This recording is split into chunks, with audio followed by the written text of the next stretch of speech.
Good morning, good evening, good afternoon, everybody out there, wherever you are in Zeitgeist land. My name is Peter Joseph. This is the January 9th, 2013 TZM Global Radio Show broadcast. I'm a little under the weather, so if I'm a little lackluster, please excuse me.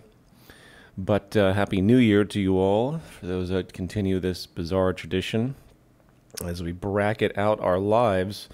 Just to start off, I'm going to be going through some orientation essays, and over the course of time with these shows, I'm going to go pretty much through every single one of them as they are produced.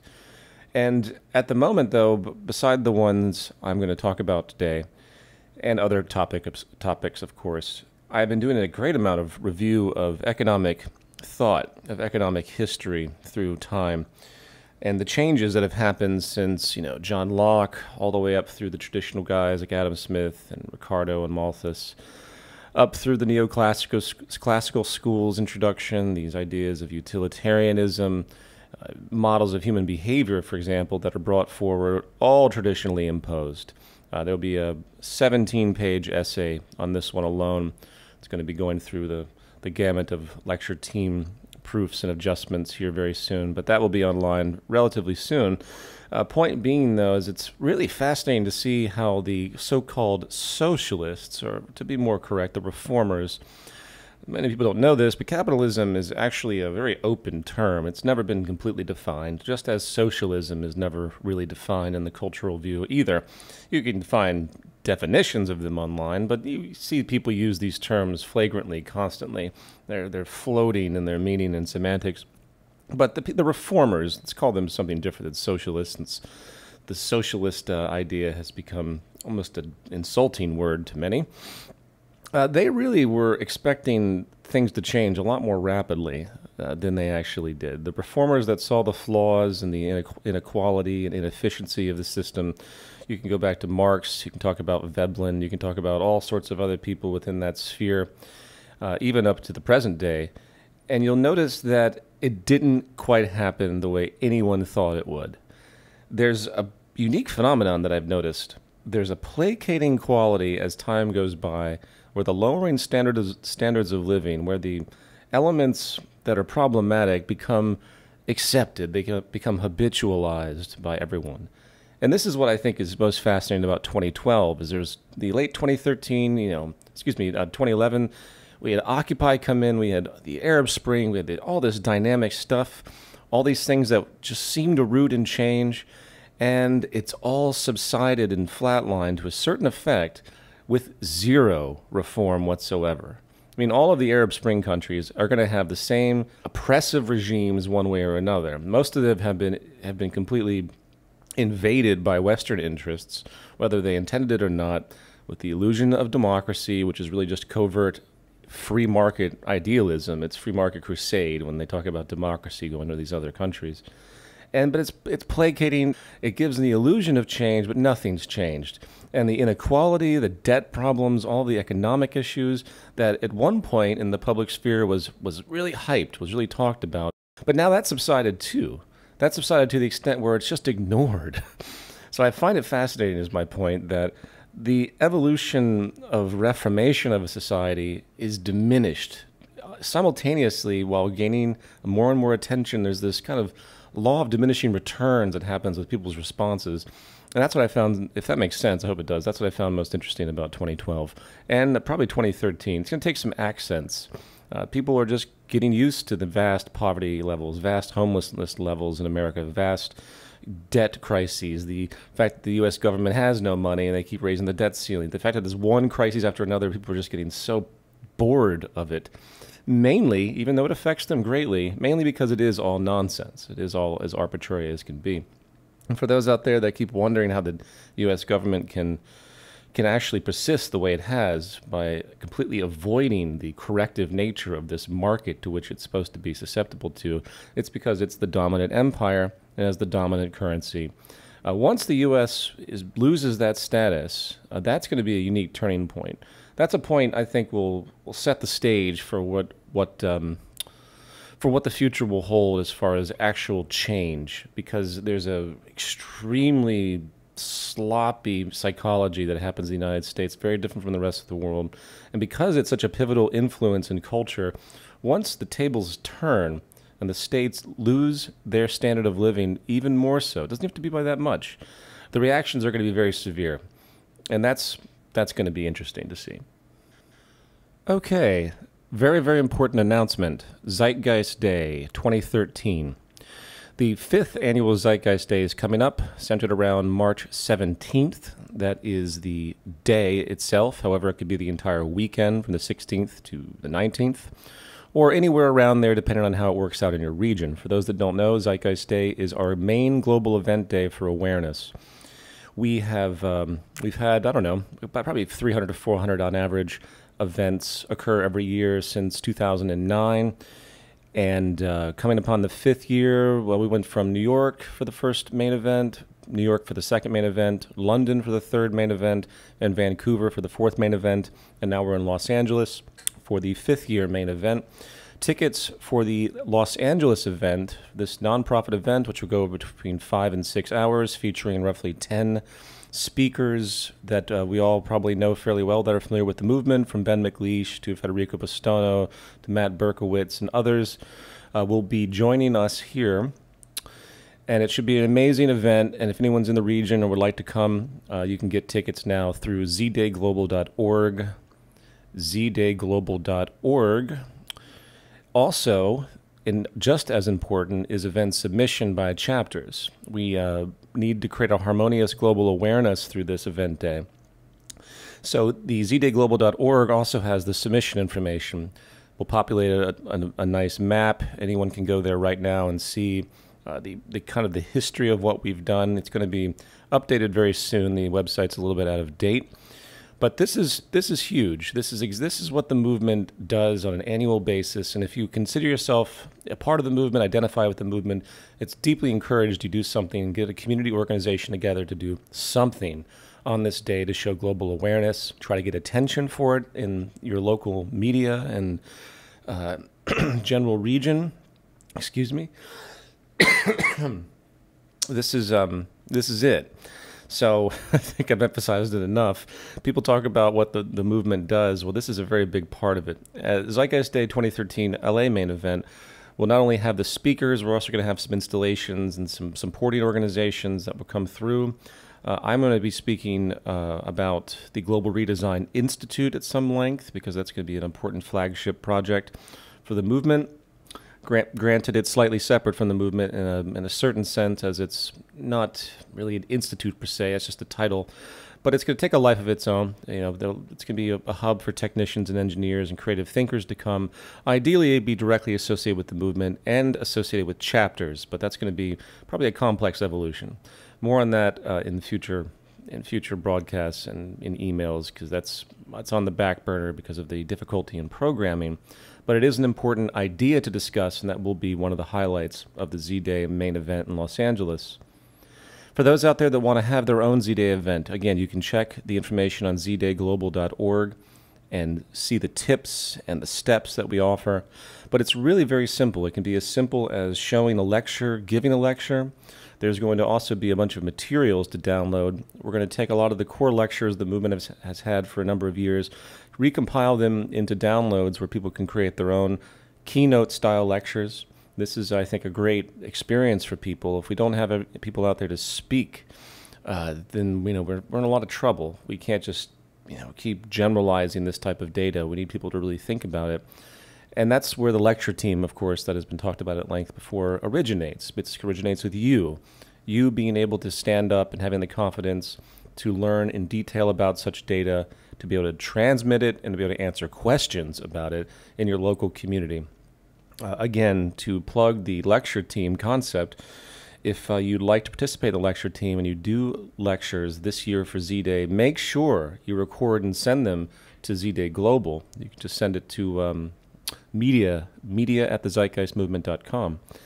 That's very, very important. Documentation of your event and publicizing your event is of the most critical nature. If you have an event and it's not really recognized by the community, it's like a tree that falls in the forest. You got to do something to get attention to it. At a very bare minimum, record it, and make a nice edit of your work so it can live online after the fact. At any rate, an email will be sent regarding all of this information very soon. If you're not subscribed to our main email list, it's just at the zeitgeistmovement.com. You can see on the right-hand side. And that is a great point of communication for pretty much everything we do at Global. So please sign up for the email. And you can also find more information on Zday at the new Zeitgeist Movement Forum. That's right, there's a new Zeitgeist Movement Forum, the zeitgeistmovementforum.org. So this is a brand new forum that has been programmed to be very easy on us admins, because the prior forum was a bit of a nightmare. We had a number of years back. We eventually just kind of trashed it because it was exhausting. It turned into this enormous just sea of warfare between people that didn't like the movement, people that were confused about the movement, and it was very frustrating. I've no qualms about admitting the irritation of the prior forum because of the way it unfolded. It was presented very early on in the movement before we even had chapters, and it just really didn't work very well.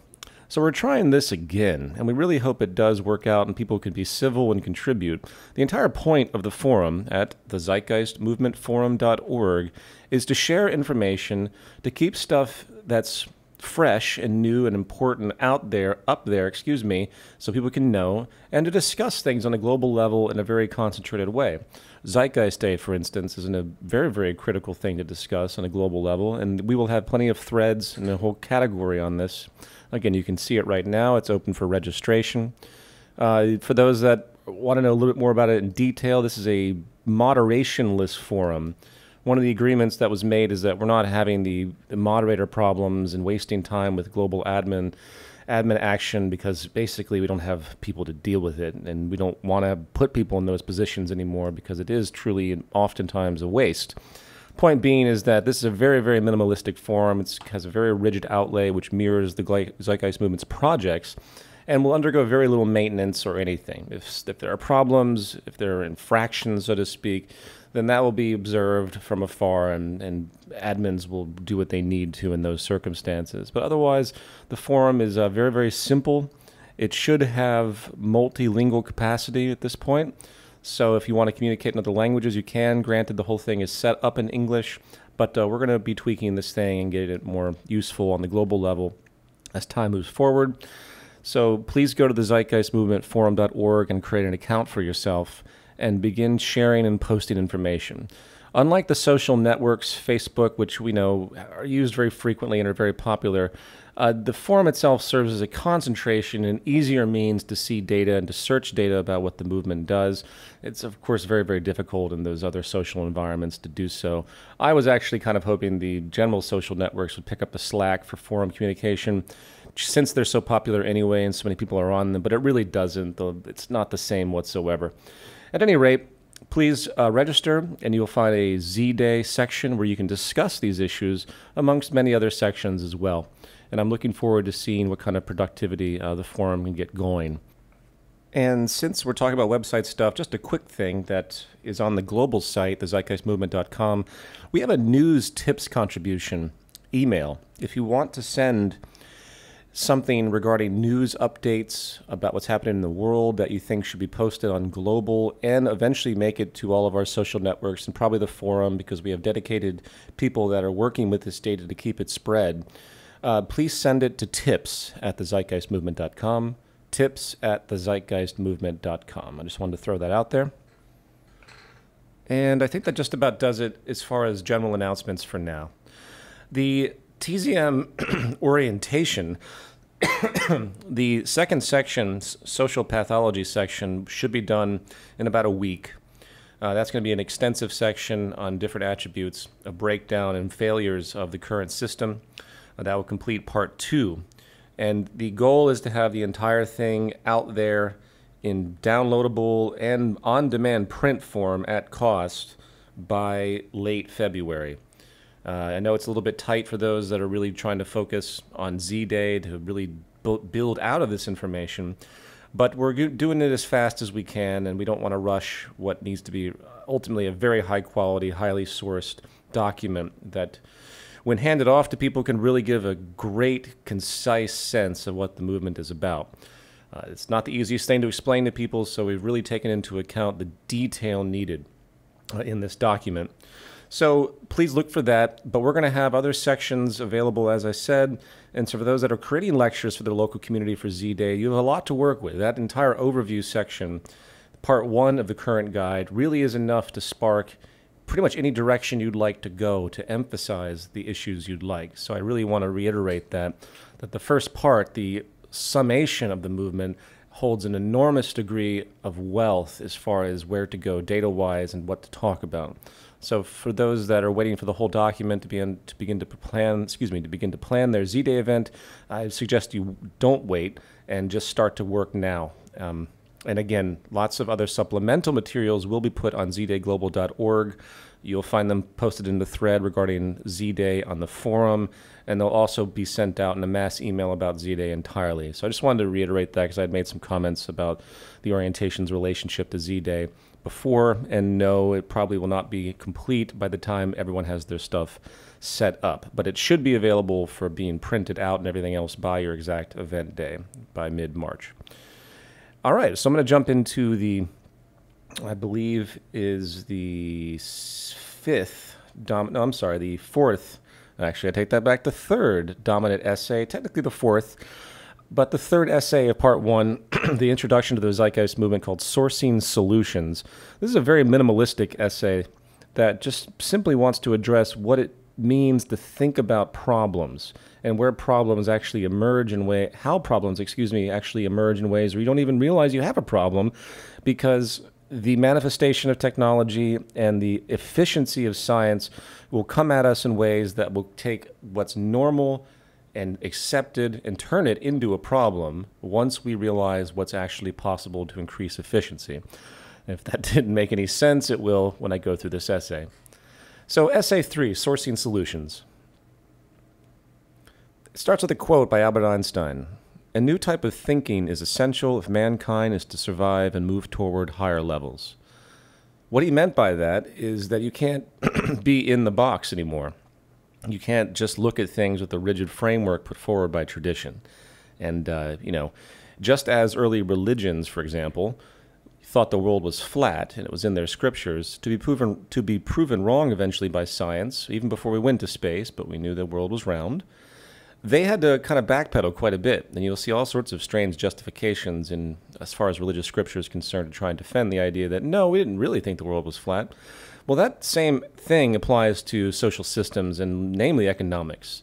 Economics, like a religion, is a rigidly scripted framework of all these parameters that have been set forward, traditional free market capitalism, and it has ignored advancements in science and technology that have proven certain attributes of its assumptions wrong. And that is a huge, huge point to understand with respect to criticism of this system. You have to get outside of the current frame of reference to see what's wrong with it in most cases, and that's what the Einstein quote is about.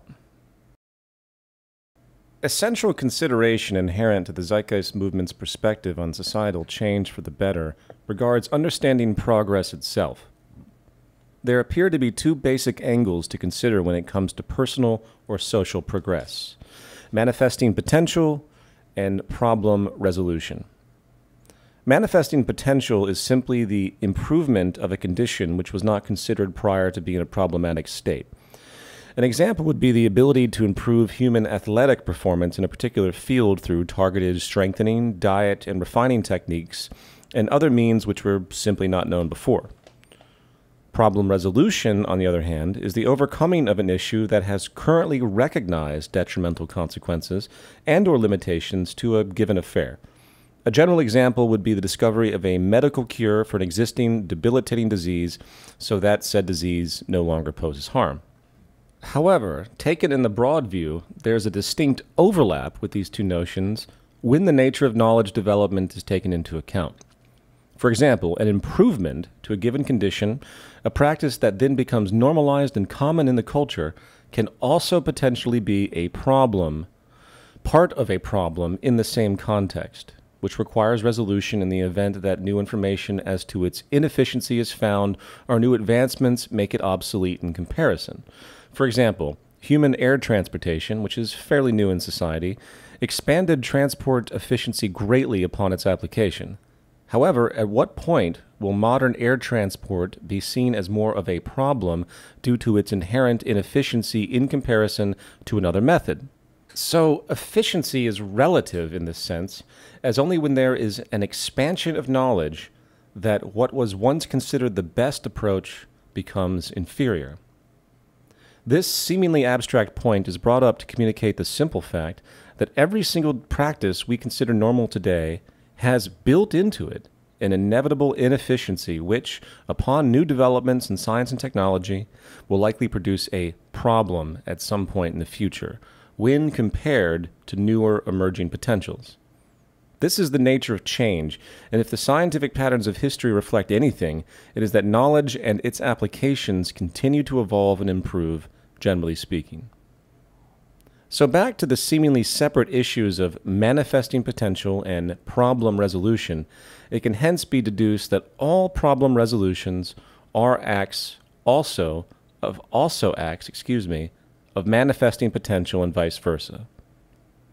This also means that the actual tools used by society for a given purpose are always transient, whether it is the medium of transportation, medical practices, energy production, the social system, etc. These practices are all manifest resolutions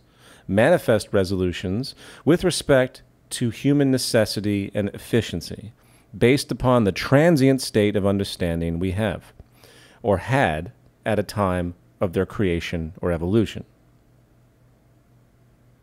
Root purpose and root cause.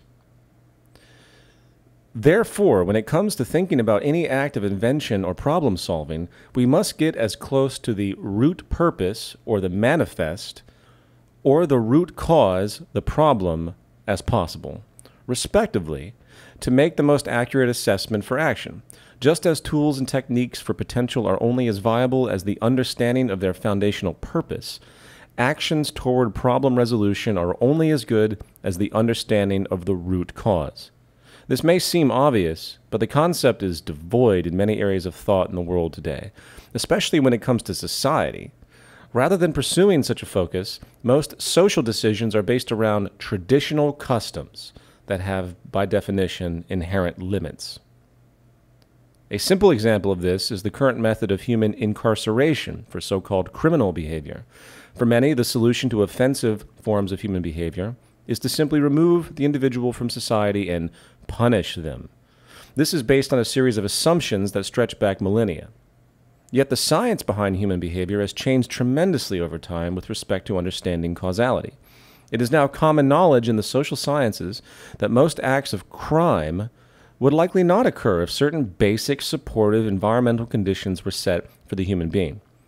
Putting people in prisons is not actually resolving anything with respect to the causal problem.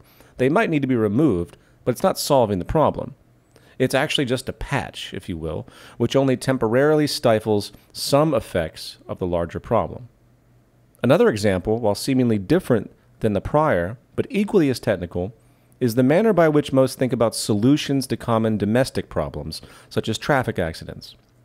What is the solution to a situation where a driver makes a mistake and haphazardly changes lanes only to impact the vehicle next to it, causing an accident? Should there be a huge wall between them?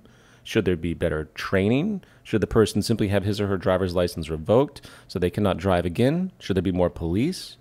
It is here again where the notion of root cause is often lost in the narrow frames of reference commonly understood by culture as solutions.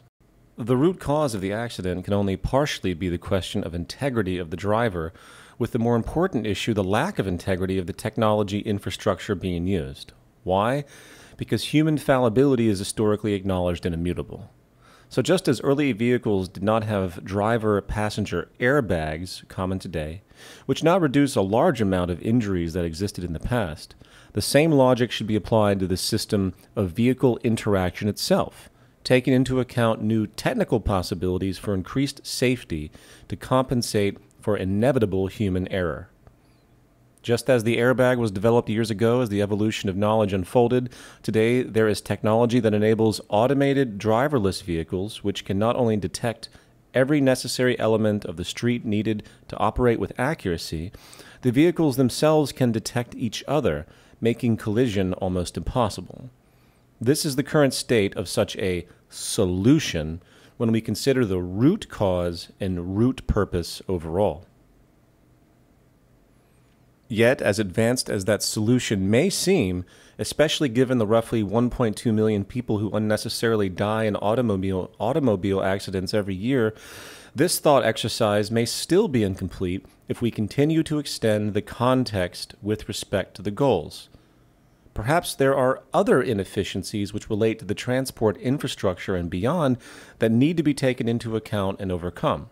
Perhaps, for example, the use of individual automobiles, regardless of their safety, have other inherent problems which can only logically be resolved by the removal of the automobile application itself in certain instances. Perhaps in a city with an expanding mobile population, such independent vehicle transport becomes unnecessarily cumbersome, slow, and generally inefficient by comparison. A more viable solution in this circumstance might be the need for a unified, integrated mass transit system that can increase speed, reduce energy use, resource use, pollution, and many other related issues to the effect that using automobiles in such a condition then becomes part of the emerging problem, even if they're sophisticated. If the goal of a society is to do the correct and hence sustainable, efficient thing, reducing threats to humans and the habitat, ever-increasing efficiency again, a dynamic, self-generating logic unfolds with respect to our technical possibility and design approaches. Of course, the application of this type of problem solving is far from limited to such physical examples. Is politics the answer to our social woes? Does it address the root causes by its very design? Is money and the market system the most optimized method for sustainable progress, problem resolution, and the manifestation of economic potential? What does our modern state of science and technology have to contribute in the realm of understanding cause and purpose on the societal level? As further essays will denote in great detail, these understandings create a natural, clear train of thought with respect to how much better our world could be if we simply follow the logic created via the scientific method of thought to fulfill our common goal of human sustainability. The 1 billion people starving on this planet are not doing so because of some immutable natural consequence of our physical reality. There is plenty of food to go around. It is the social system which has its own outdated, contrived internal logic that perpetuates this social atrocity along with countless others. It is important to point out that the Zeitgeist Movement is not concerned with promoting patches as its ultimate goal, which, sad to say, is what the vast majority of activist institutions on the planet are currently doing. We want to promote the largest order, highest efficiency set of solutions available at any given time, aligned with natural processes to improve the lives of all while securing the integrity of our habitat. We want everyone to understand this train of thought clearly and develop a value identification with it. There is no single solution, only the near-empirical natural law reasoning that arrives at solutions and purpose. And that concludes Essay 3, Sourcing Solutions, a very simple essay which you can go back and read free online at thezeitgeistmovement.com, of course. There are a lot of footnotes that accompany this, but I did not go through those. But most of the statements that are made regarding quantifications are sourced in the footnotes. The bottom line is that the manifestation of potential and the solving of problems are the same thing. Nothing that we apply today is universally efficient, except, almost paradoxically, the scientific train of thought to which recognizes that very phenomenon. So keep that in mind. It takes a great vulnerability to look at the world this way. All problems are resolved by temporary solutions, and those solutions will inevitably be part of problems in the future as the organism of knowledge develops. Moving on to the next essay, which is substantially more complex. This essay is entitled Logic versus Psychology. And the ultimate point of this essay is to show how there is basically a barrier set up in people's psychology as they establish their frames of reference. And these elements are pretty much at the source of all arguments you'll find against the movement in origin of the frame of reference, not the exact arguments themselves. I hope that makes sense. Sorry, ladies and gentlemen, I'm a little out of it today. The whole point, which again will become clear as I read this, is that when you go up against debate, against people that are against this idea, you'll find that the majority of their arguments are not based on a logical assessment. They're based on a psychological comfort zone. And that's a very, very powerful phenomenon in the human psyche. I think a majority of ideological debates out there spread through the majority of human recorded history are fundamentally not logical in the sense of an objective view. They're always psychological comforts based on established frames of reference. The entire history of economic thought is a psychological manifestation. Granted, you can combine the two and start to get into some deep philosophical considerations with respect to how much reality we really see, and that will be touched upon in this essay as well. But this distinction is very critical to recognize at a minimum, also knowing that your own psychology is going to interfere with you as well.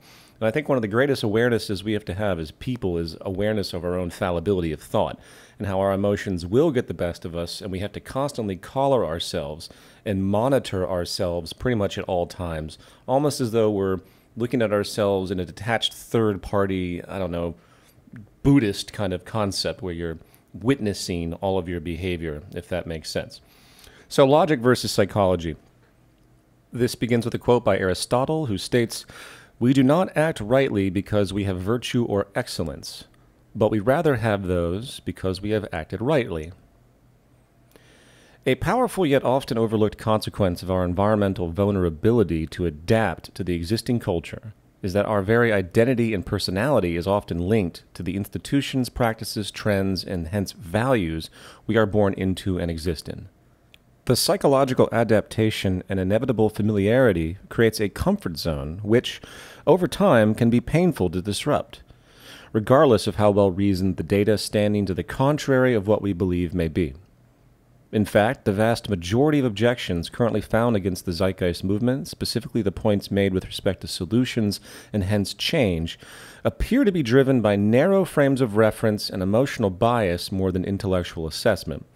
Common reactions of this kind are often singular propositions which, rather than critically addressing the actual premises articulated by an argument, serve to dismiss them outright via haphazard associations.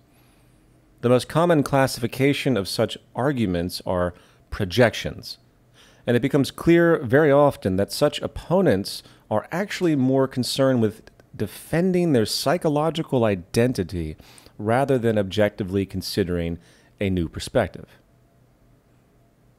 In a classic work by authors Cohen and Nagel entitled An Introduction to Logic and the Scientific Method, this point is well made with respect to the process of logical evaluation and its independence from human psychology. They state, "The weight of evidence is not itself a temporal event, but a relation of implication between certain classes or types of propositions. Of course, thought is necessary to apprehend such implications. However, that does not make physics a branch of psychology. The realization that logic cannot be restricted to psychological phenomenon will help us to discriminate between our science and rhetoric, conceiving the latter as the art of persuasion or of arguing so as to produce the feeling of certainty. Our emotional dispositions make it very difficult for us to accept certain propositions, no matter how strong the evidence is in their favor. And since all proof depends upon the acceptance of certain propositions as true, no proposition can be proved to be true to one who is sufficiently determined not to believe it." Unquote. The term mind lock has been coined by some philosophers with respect to this phenomenon, defined as the condition where one's perspective becomes self-referring in a closed loop of reasoning. Seemingly empirical presuppositions frame and secure one's worldview, and anything contradictory coming from the outside can be blocked, often even subconsciously. This reaction could be likened to the common physical reflex to protect oneself from a foreign object moving towards your person. Only in this circumstance, the reflex is to defend one's beliefs, not physical form. While such phrases as thinking outside the box might be common rhetoric today in the activist community, seldom are the foundations of our way of thinking and the integrity of our most established institutions challenged. They are, more often than not, considered to be givens and assumed inalterable. For example, in the so-called democracies of the world, a president or the equivalent is a common point of focus with respect to the quality of a country's governance. A large amount of attention is spent towards such a figure, his perspectives and actions. Yet seldom does one step back and ask, why do we have a president to begin with? How is his power as an institutional figure justified as an optimized manner of social governance?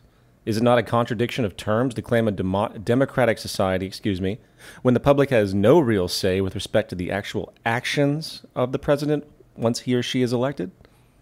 These questions are seldom considered, as people tend, again, to adapt to their culture without objection, assuming it is just the way it is.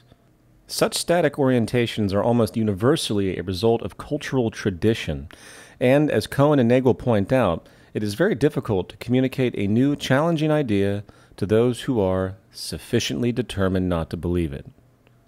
Such traditional presuppositions, held as empirical, are likely a root source of personal and social retardation in the world today.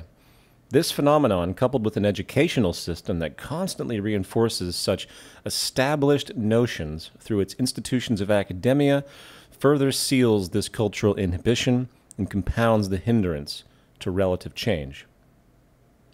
While the scope of this tendency is wide with respect to debate, there are two common argumentative fallacies worth noting here as they constantly come up with respect to the application set and train of thought promoted by the Zeitgeist Movement.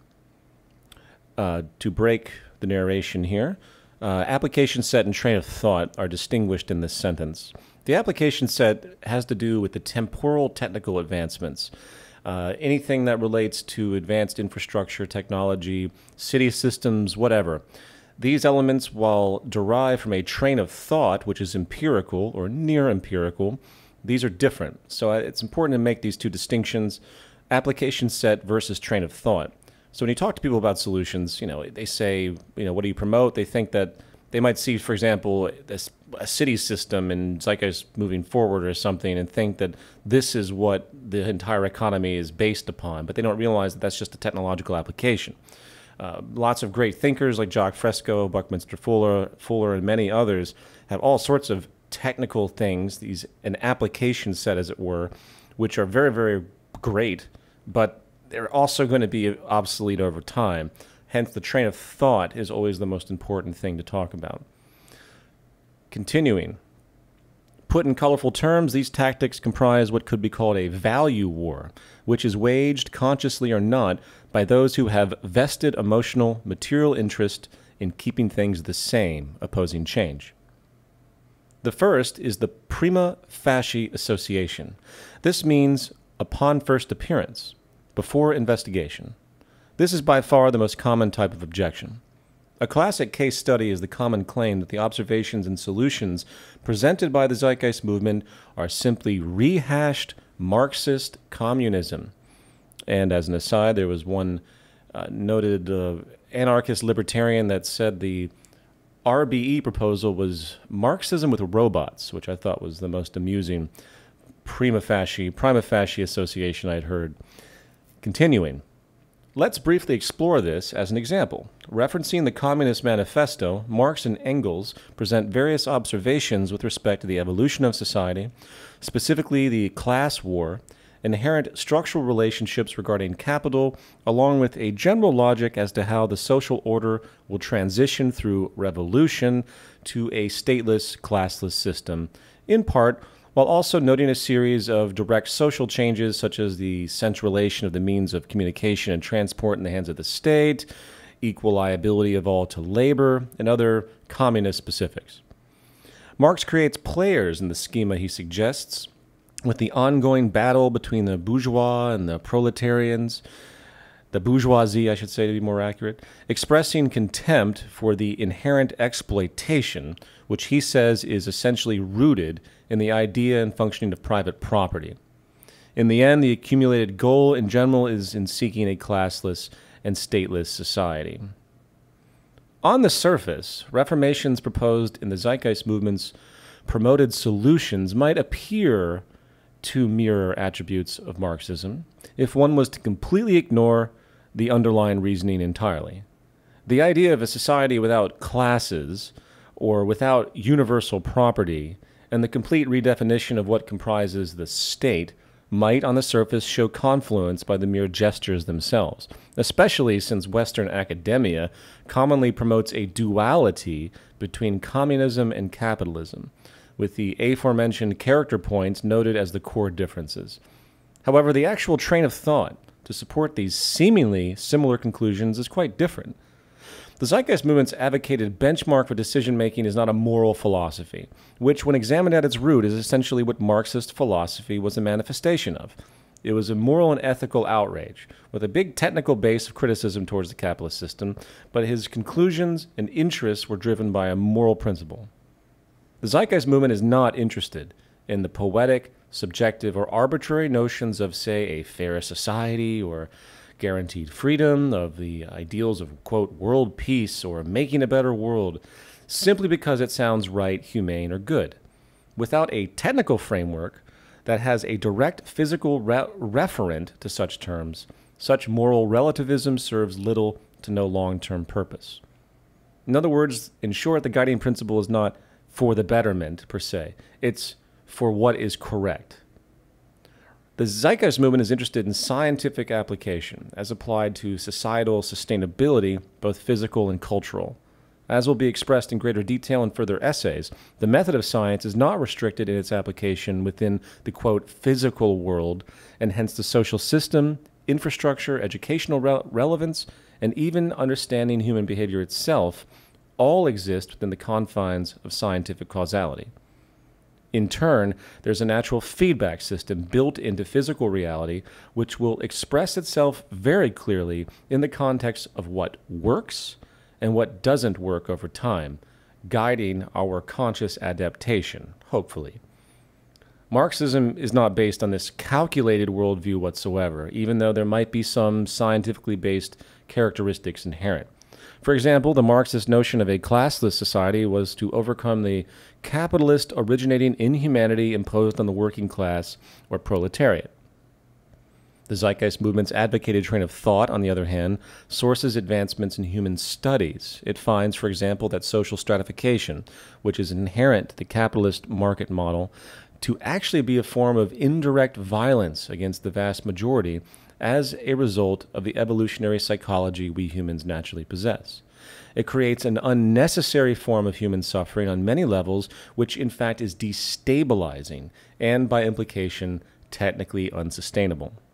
Another example is the Zeitgeist Movement's interest in removing universal property and setting up a system of shared access. This is often quickly condemned to the Marxist idea of abolishing private property. However, generally speaking, the Marxist logic relates the existence of private property to the perpetuation of the bourgeois and their ongoing exploitation of the proletariat. He states in the manifesto, "The distinguishing feature of communism is not the abolition of property generally, but the abolition of bourgeois property."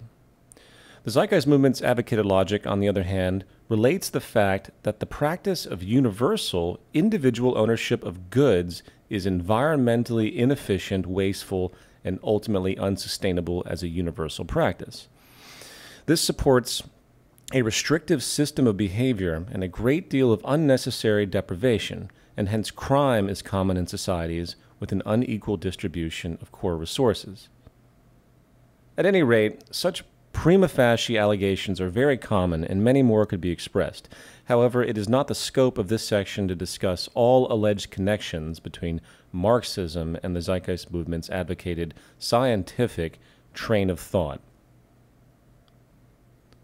Let's move on to the straw man.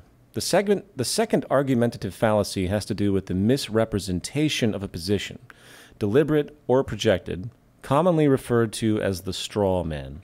When it comes to the Zeitgeist Movement, this usually has to do with imposed interpretations which are without legitimate evidence to be considered relevant to the point in question. Very common. For example, when discussing the organization of a new social system, people often project their current values and concerns into the model without further considering the vast change of context inherent, which would likely nullify such concerns immediately.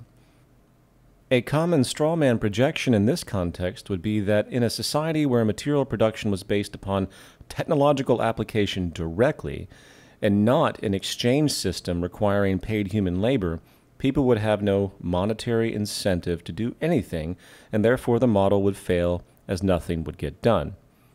This kind of argument is without testable validity with respect to the human sciences and is really an intuitive assumption originating from the current cultural climate where the economic system coerces all humans into labor roles for survival, income, or profit, often regardless of personal interest or social utility, generating a psychological distortion with respect to what creates motivation. In the words of Margaret Mead, if you look closely, you will see that almost anything that really matters to us, anything that embodies our deepest commitment to the way human life should be lived and cared for, depends on some form of voluntarism. In a 1992 Gallup poll, more than 50% of American adults, at that time 94 million Americans, volunteered time for social causes at an average of 4.2 hours a week for a total of 20.5 billion hours a year. It has also been found in studies that repetitive, mundane jobs lend themselves more to traditional rewards such as money, whereas money doesn't seem to motivate innovation and creativity. In later essays, the idea of mechanization applied to mundane labor to free the human being will be discussed, expressing how the labor for income system is outdated and restrictive of not only industrial potential and efficiency, but also human potential overall. Another common contextual example of a straw man is the claim that if the transition to a new social system was acted upon, the property of others must be forcefully confiscated by some ruling power and violence would be the result. This, once again, is a value projection and fear imposed upon the Zeitgeist Movement's advocated logic without validation. The Zeitgeist Movement sees the materialization of a new social model happening with the needed consensus of the population. Its very understanding, along with the biosocial pressures occurring as the system currently worsens, is the basis of influence. The logic does not support a dictatorial disposition because that approach, apart from being inhumane, simply wouldn't work. In order for such a system to work, it needs to be accepted without active state coercion. Therefore, it is an issue of investigation, education, and broad personal acceptance in the community. In fact, the very specifics of social interaction and lifestyle actually demand a vast majority acceptance of the system's mechanics and values. Similarly, and final example here of the straw man, is the confusion about how a transition to a new social system could happen at all. In fact, many tend to dismiss the Zeitgeist Movement's proposals on that basis alone, simply because they don't understand how it can happen. This argument, in principle, is the same reasoning as the example of a sick man who is seeking treatment for his illness, but does not know where he can get such treatment, when it's available, or what the treatment even is. Does his lack of knowing how and when stop his need to seek? No, not if he wants to be healthy. Given the dire state of affairs on this planet, humanity must also keep seeking, and a path will inevitably come clear. Prima facie and strawman arguments are the bedrock of the vast majority of objections toward the Zeitgeist Movement, and in an appendix of the new guide called Common Objections, more examples will be noted. In the end, it is worth reiterating that the battle between logic and psychology is really a central conflict in the arena of societal change. There is no context more personal and sensitive than the way we organize our lives in society. And an important objective of the Zeitgeist Movement in many ways is to find techniques that can educate the public as to the merit of this new mechanistic logical train of thought, overcoming the baggage of outdated psychological comforts which serve no progressive, viable role in the modern world. And that concludes the essay Logic versus Psychology. I hope that was understandable. It's really important for those out there that are trying to communicate these ideas to gain strategy with this understanding and to kind of figure out how to talk to people that come from a completely different worldview using their worldview. And I think the core, most profound thing that any of us can do when it comes to presenting these ideas is to, again, present the train of thought, but present it in such a way that it enables the person you're speaking with or communicating with to discover it for themselves. They have to realize it for themselves, and ideally, you want them to believe that they thought of it themselves. The best way to bypass the ego premise and people just refusing to want to accept any type of authority or tell them about anything is to give them the illusion that they came up with it on their own. And that's a powerful place to be in communication. I think that's probably the highest level of communication I can think of when it comes to transferring ideas. If there's true validity to what you speak of, psychology aside, most people will be able to see the train of thought, and if they're given the flexibility and they don't feel imposed upon, they can discover it on their own and therefore make it seem like it was their own idea, bypassing the ego stigma so common. So I just wanted to reiterate that. I think it's a powerful thing, and I think that just about does it for me. So I appreciate everybody tuning in. I hope these essays have been somewhat helpful. Again, they're all available online, and a lot more are pending. Zday is the big thing for the movement right now, zdayglobal.org, and a lot of information will be posted, toolkits and lots of other stuff. And of course, if you want to join the Zeitgeist Movement Forum, the zeitgeistmovementforum.org, that would be highly recommended, just to try to get some good community ideas thrown around in one central place once again. All right, everybody, take care. Talk soon.